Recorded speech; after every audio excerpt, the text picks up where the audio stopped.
the biggest challenge to generating revenue we have at the moment is definitely around our visitor income, which I'm sure won't surprise you. We are seeing really good signs of recovery and getting back towards pre-pandemic levels, but there's been quite a big swing in our general income, in that we're about 15% down from 2019. And our general expenditure is up, as you'd expect, about 25%. So that's basically a 40% swing. So we took a big hit on our tourist income. So our booked groups, etc., kind of fell off a cliff. And although there's signs of recovery, that's been very slow. International tourism is definitely returning, I would say, but we're not seeing those big groups in anything like the numbers that we used to. Interestingly, our visitor donations are up. They were up last year in 2022, about 5% from 2019. Visitor donations are a huge part of our income, about 20%. And again, we've set really quite challenging targets this year, but our team our welcome team have responded brilliantly, and they're doing fantastically well. As you'd expect, our retail and catering has suffered as well. That continues to be a real challenge. And again, we are seeing some signs of recovery, but it's definitely been a really tough few years. That's a kind of current challenge at the moment.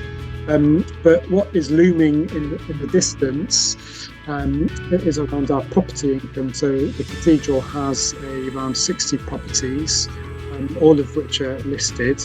And that is a huge source of revenue for us through rental income, predominantly residential, although there are some commercial properties as well. But there are changes in legislation looming around energy performance and efficiency, and we're going to have to do a lot of work investing into those properties to get them to where they need to be. It's going to be a huge challenge across 60 properties. It's also going to cost us quite a significant amount. How much we don't know yet. Every property is completely different. But that is a real worry. So those changes kind of come into effect in 2025 and 2027. We've got a bit of time. But yeah, I mean, it's a massive part. About 40% of our revenue comes from rental income. 25%, 40%. So yeah, that's a worry. We're not going to necessarily be able to rely on that income, and certainly if we can't meet new legislation, then we might not even be able to rent them out, which is the kind of worst case scenario. So that's a major concern.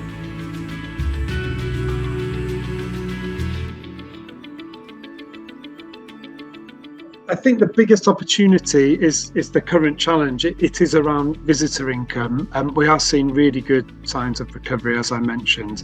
And I think our visitor numbers by the end of the year will probably be where they were pre-pandemic, which is great.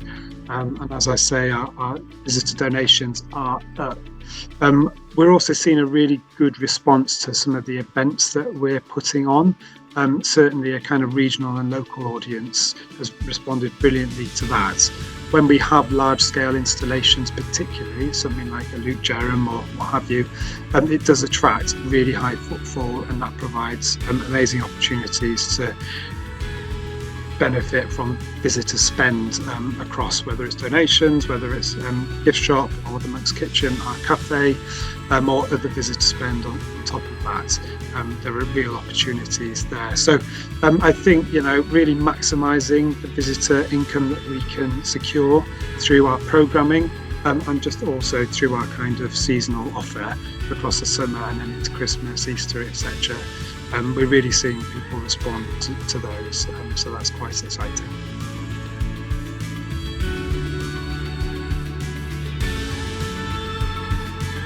At the Cathedral, we're really excited. In October, we're going to be holding a Lux Moralis light show called Light Eternal. You may have seen that there have been a few of these, particularly in cathedrals recently. working with the artist Peter Walker. And we're hosting our first of this in October. It's going to be a really significant opportunity for us to engage with lots of different audiences, we hope. It's a bespoke light show that Peter, the artist, and his team are working on for us, which is going to celebrate the history, the stories of Gloucester Cathedral and what it stands for, who it's for, and everything it represents. So yeah, really excited about that. We went to one as a team at Shrewsbury Abbey a couple of years ago for their 900th anniversary, and it was absolutely spectacular. So we're hoping that we can put on something equally as spectacular here at the Cathedral.